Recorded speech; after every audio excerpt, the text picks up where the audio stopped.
और आपने जैसे कहा कि पहले मतदान फिर जलपान, ये बात सही है, लेकिन यहाँ पे देख सकते हैं कि जो राजस्थान प्रदेश की पूरी जनता है, अभी तो पूरे प्रदेश के अंदर जो महिलाएं हैं वो सबसे ज़्यादा यहाँ पे वोटिंग के लिए आ रही है। मेरे साथ एक महिला जुड़ रही है। माता जी, नाम क्या है आपका? अनीता।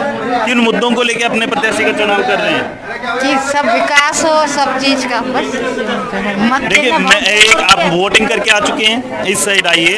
क्या नाम है आपका? ललिता प्रजापति। किन मुद्दों को लेके आप चुनाव में मतलब वोटिंग करके आए हैं? थोड़ा आगे बढ़ो आप।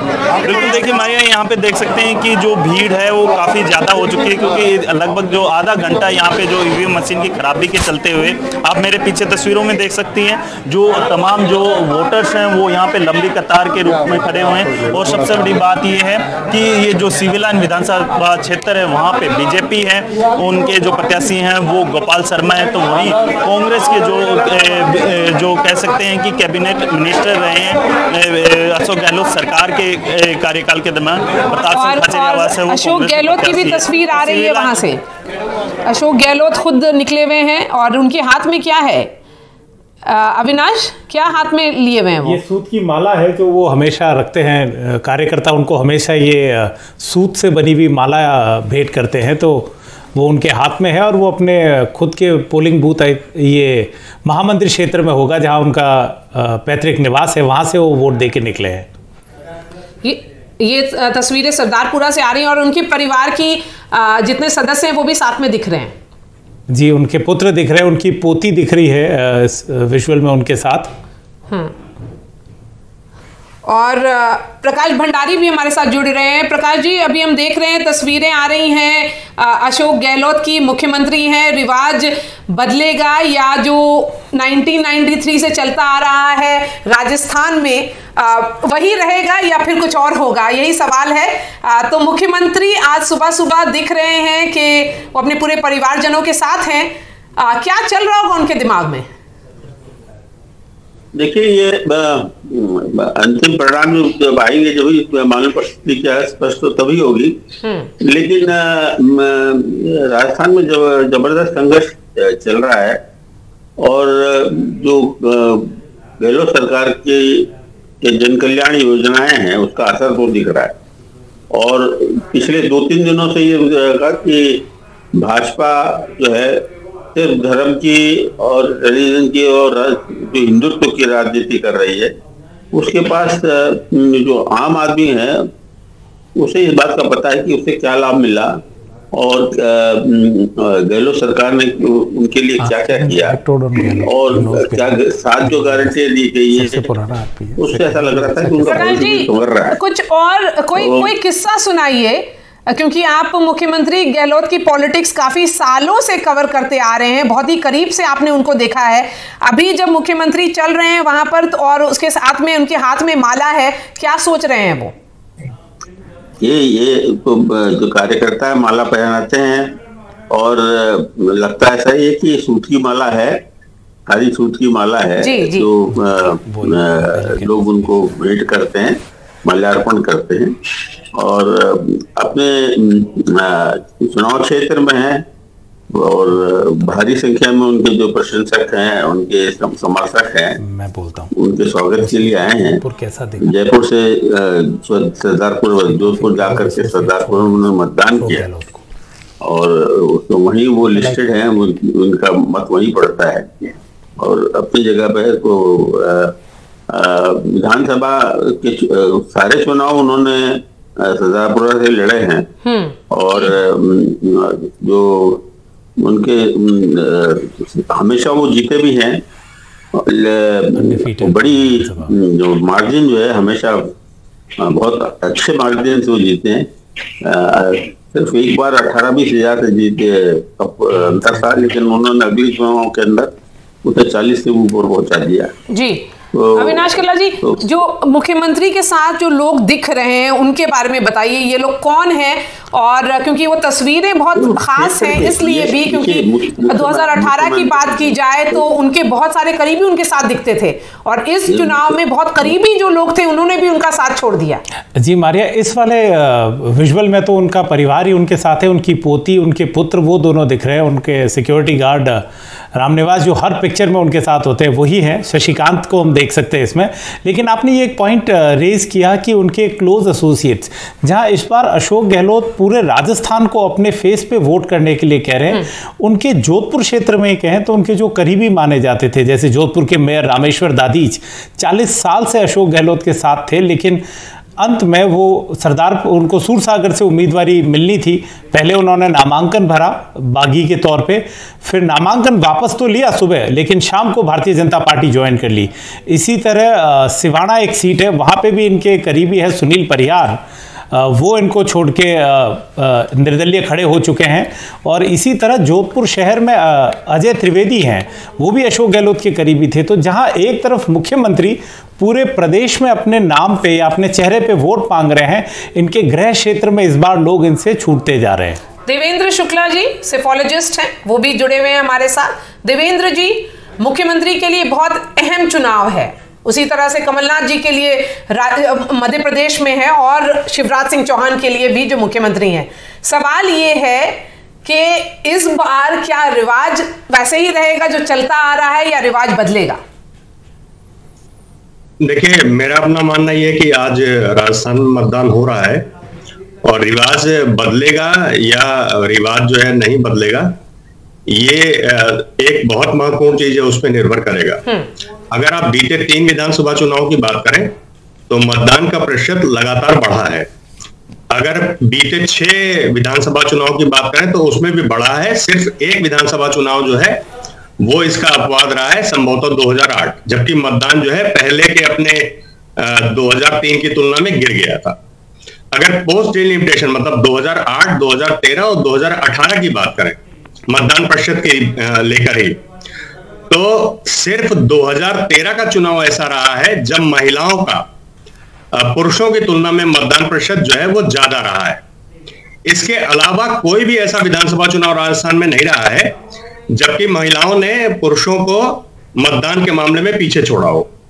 राजस्थान में यह ठीक है कि सत्ता परिवर्तन जो है वो ईयर टू ईयर जो 5 इयर्स पे हमेशा होता रहा है, लेकिन अगर आप 2014 के बाद से अलग अलग स्टेट्स के जो वोटिंग ट्रेंड में महिलाओं की भागीदारी देखें और उस हिसाब से बीजेपी का आना या जाना तय करें, तो आपको ये चीज बहुत अच्छी तरीके से ये समझ लेनी चाहिए कि आज शाम तक मतदान के जो आंकड़े आएंगे, अभी आपने कहा कि मध्य प्रदेश में भी ये शिवराज और कमलनाथ के लिए बहुत इंपॉर्टेंट है, छत्तीसगढ़ में भी तो 2 इलेक्शन अभी ये बीत चुके हैं 2023 के विधानसभा चुनाव के, जिसमें कि छत्तीसगढ़ और मध्य प्रदेश दोनों ने ही अपने पिछले सारे जो रिकॉर्ड हैं मतदान के वो तोड़े हैं और उसमें महिलाओं की भागीदारी जो है वो बहुत जबरदस्त रही है, जिसके कारण से कोई भी दल बहुत आश्वस्त नहीं है कि रिजल्ट लगभग किस तरीके का आएगा।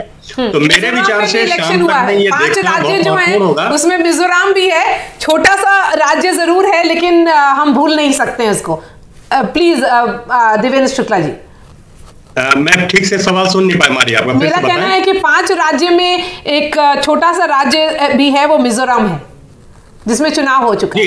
देखिए, नॉर्थ ईस्ट के सारे स्टेट्स की अगर आप वोटिंग हिस्ट्री देखें तो वहां पे पहली बात तो वोटर टर्नआउट कभी भी बहुत चिंता का विषय नहीं होता है। वोटर टर्नआउट वहां हमेशा ही 80+ होता है, जो कि आमतौर से चूंकि छोटे राज्य हैं और लोग एक दूसरे से बहुत वेल कनेक्टेड है, यद्यपि वहां पे वोटिंग की दुश्वारियां बहुत दूसरी तरीके की हैं।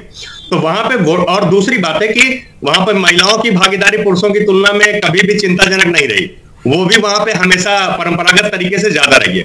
राजस्थान की बात मैं इसलिए कह रहा हूं क्योंकि अगर आप देश में जो लिंगानुपात की बात करें, सेक्स रेशियो की बात करें, तो उसमें राजस्थान उन स्टेट्स में से है जहां पे ये बहुत ज्यादा खराब है, मतलब टॉप बॉटम से ये टॉप 5 में होगा।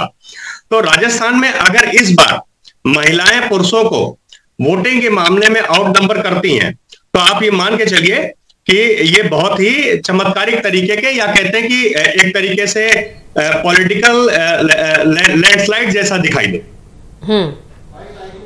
तो लेकिन राजस्थान में लैंडस्लाइड से कभी जीत या हार का फैसला हुआ है क्या अविनाश? जी हाँ, बिल्कुल हुआ है। राजस्थान में 165 सीट्स बीजेपी को आई हैं। इसके पहले बाकी वहां पे आप ये ठीक कहें कि एक चीज और है राजस्थान में निर्दलीयों की भागीदारी बहुत अच्छी होती है। 200 सीटें हैं और वहां पे जो बहुमत का आंकड़ा है वो 101 का है। तो 101 का मैजिक फिगर लेना ये बहुत कठिन होता है किसी भी पार्टी के लिए। लेकिन बीजेपी ने जब भी जीत दर्ज की है तो उसने वन साइडेड टाइप की जीत दर्ज की है। यद्यपि दोनों ही पार्टियों के बीच में, जैसे आप पिछले बार की अगर बात करें तो दोनों पार्टियों के वोट शेयर में बहुत बड़ा फर्क नहीं था जी। लेकिन सीटों में लगभग 30 का फर्क था। तो मेरा अपना मानना यह है कि अगर महिलाओं का वोटिंग परसेंटेज इस बार जो है वो पुरुषों की तुलना में ज्यादा आएगा तो आपको किसी एक पार्टी के लिए 10-5 सीटों के जुगाड़ वाली स्थिति नहीं दिखाई देगी, वन साइडेड जीत होगी। अच्छा, सो 59 सीट्स ऐसी हैं अविनाश जहां पर मार्जिन ऑफ विक्ट्री 5% से 2.5% के रेंज में रहा है 3 विधानसभा चुनाव को अगर हम देखें तो ये जो अगर है इस बार साफ तौर पे ये दिख रहा है कि वसुंधरा राजे के जो क्लोज एसोसिएट्स थे जिनको टिकट नहीं दिया गया वो इंडिपेंडेंट की तरह खड़े हुए हैं। उसी तरह से अशोक गहलोत ने भी काफी इंडिपेंडेंट कैंडिडेट्स फील्ड करवाए हैं। तो दोनों चाहते हैं कि सत्ता की चाबी उनके हाथ में रहे। जी, और ये जो एक्सपेरिमेंट है ये पिछले चुनाव से शुरू हुआ था जहां 18 ऐसे कैंडिडेट थे जो कांग्रेस से बागी खड़े हुए थे और भारतीय जनता पार्टी जिसके पास इस बार एक फेस नहीं था तो उनको इस मामले में मुश्किल आई कि अगर इंडिपेंडेंट्स को वापस बैठाना भी है या रिबल्स को बैठाना है तो कौन लीड ले। तो उनके पास कोई एक रीजनल लीडर नहीं था जो वो लीड ले सके, जिससे कि करीब करीब 22 सीटें उनकी फंसी हुई है। लेकिन मारिया एक बात और है, आपने लैंडस्लाइड का पूछा। राजस्थान में पिछला जो चुनाव था या पिछले दोनों चुनाव देख लीजिए लैंडस्लाइड ही रहे। जब भारतीय जनता पार्टी की सरकार आई थी 163 सीट्स थी, एक तरफा 80% के करीब करीब उनकी सीट्स थी। और जब कांग्रेस ने भी रिपीट किया तो 90 सीट्स का फ्लक्चुएशन था। 21 से 99 तक पहुंचना एक बड़ा जंप था कांग्रेस पार्टी के लिए। तो हमारा वोटर अपस्विंग करता ही करता है। उन्हें पता है कि एक बार इस सरकार पे और एक बार इस सरकार पे। लास्ट करिश्मा 1993 में देखा था जब गवर्नमेंट रिपीट हुई थी, उसके बाद आज तक ऐसा हुआ नहीं। तो जैसा भी मैंडेट आएगा ये इंडिपेंडेंट्स भले खड़े हो, लेकिन जो अभी तक का ट्रेंड रहा है उससे यही लगता है कि मैंडेट डिसाइसिव होगा और क्लियर होगा। कोई और महिलाएं तय करेंगी, महिलाएं तय करेंगी, महिलाएं और नए वोटर करीब करीब 22 लाख नए वोटर है 18 या 19 साल वाले हैं। तो उनका रुझान किस तरफ रहेगा और उनके लिए सबसे बड़ा फैक्टर होता है एम्प्लॉयबिलिटी और अपॉर्चुनिटीज।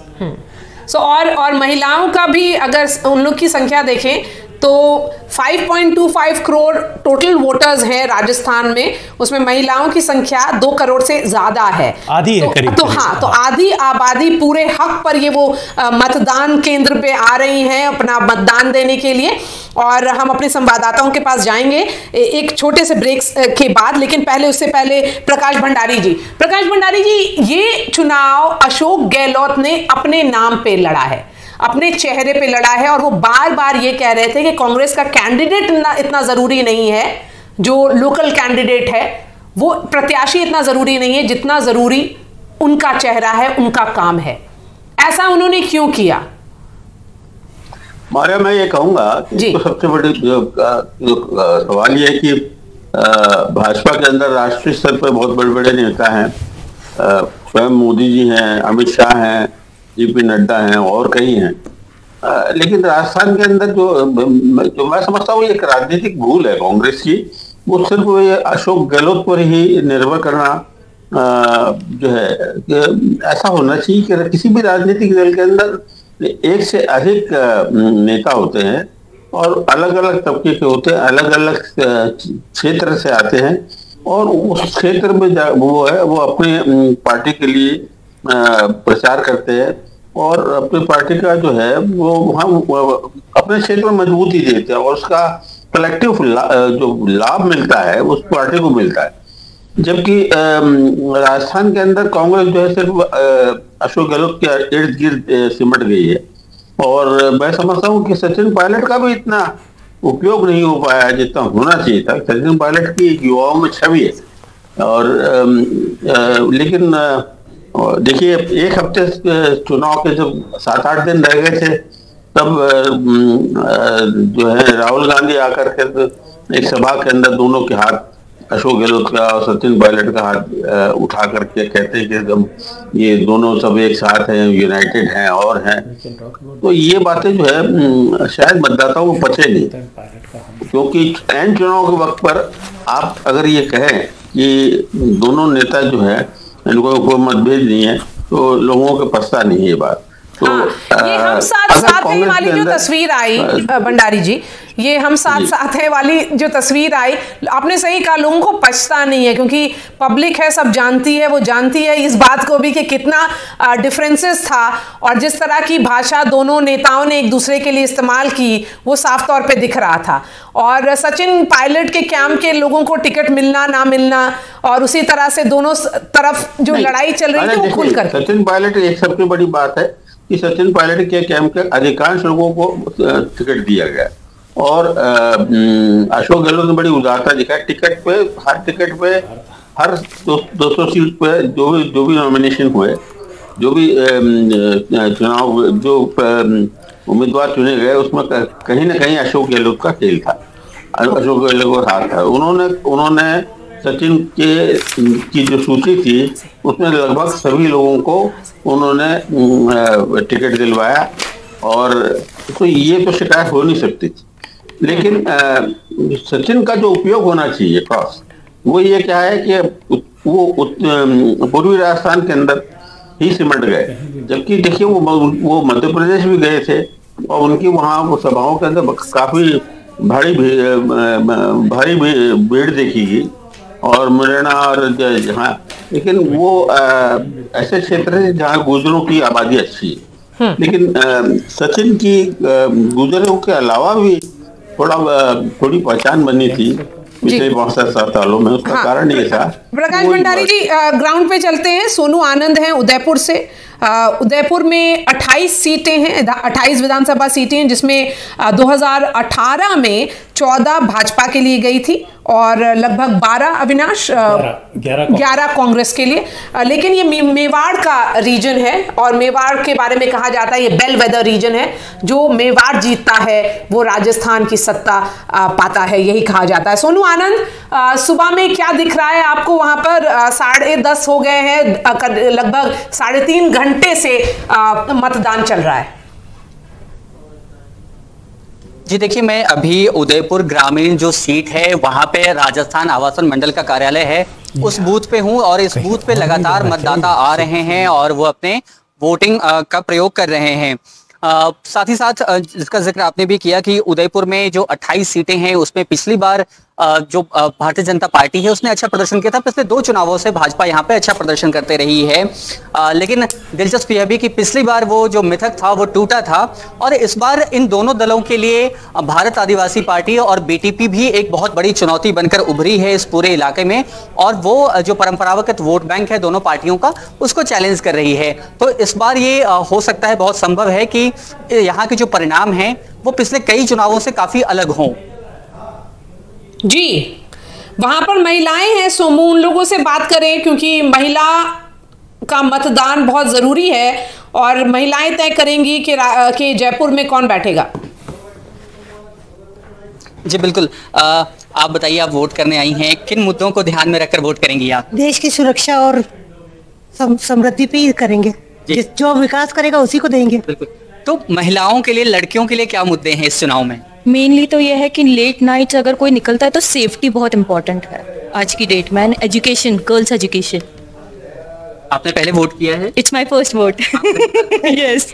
तो पहली बार वोट करते हुए कैसा लग रहा है आपको और क्या क्या सोचेंगी आप लड़कियों को बतौर लड़की कि क्या क्या करे सरकार आप लोगों की?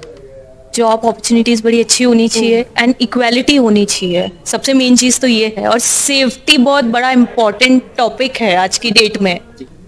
आप क्या सोचकर वोट करेंगी? सेफ्टी होनी चाहिए, महिलाओं के लिए सुरक्षा रहे, सब जगह लोगों को, पर्यटक आए उनको भी सुविधाएं मिले, सब तरफ अच्छा रहे। तो देखिए बिल्कुल महिलाओं के लिए सुरक्षा बहुत बड़ा मुद्दा है, शिक्षा भी बहुत बड़ा मुद्दा है इस पूरे इलाके में, जिसको ध्यान में रख करके ये महिलाएं वोट करने वाली हैं। पिछले 2-3 चुनावों का ट्रेंड हमने देखा है कि महिला वोटर जो हैं वो पुरुषों के मुकाबले ज्यादा वोट करती हैं। और इस बार दिलचस्प यह भी है कि 80,000 महिलाएं जो नई जुड़ी हैं, पुरुषों के मुकाबले 80,000 महिलाएं ज्यादा जुड़ी हैं, तो यह भी दिलचस्प है। और निम्बाहेड़ा एक विधानसभा सीट है, वहां वो एकमात्र ऐसी विधानसभा सीट है जहां महिला वोटर पुरुषों से ज्यादा है। तो पुरुष वोटर और महिला वोटर का जो अनुपात है वह भी सुधरा है, जो पिछले चुनाव में 914 था वो 920 हुआ है। तो जाहिर तौर पे इन महिलाओं के हाथ में बहुत बड़ी चाबी है सत्ता की। और ये जो कतार भी आप देख रहे हैं इसमें बड़ी संख्या में महिलाएं भी शामिल हैं। देवेंद्र शुक्ला जी, महिलाएं निकल गई हैं मतदान केंद्र में, कतार में खड़ी हैं, मतदान दे रही हैं, ये बहुत ही अच्छा संकेत है राजनीति के लिए भी, देश के लिए भी, राजस्थान के लिए भी। देवेंद्र शुक्ला तो मुझे इस बारे में एक बात कहनी जी। चंद्रशेखर, स्वर्गीय चंद्रशेखर जो थे वो हमेशा एक बात कहा करते थे कि उनकी सभा में या मतदान केंद्र में जब महिलाएं दिखती तो उन्हें बड़ी खुशी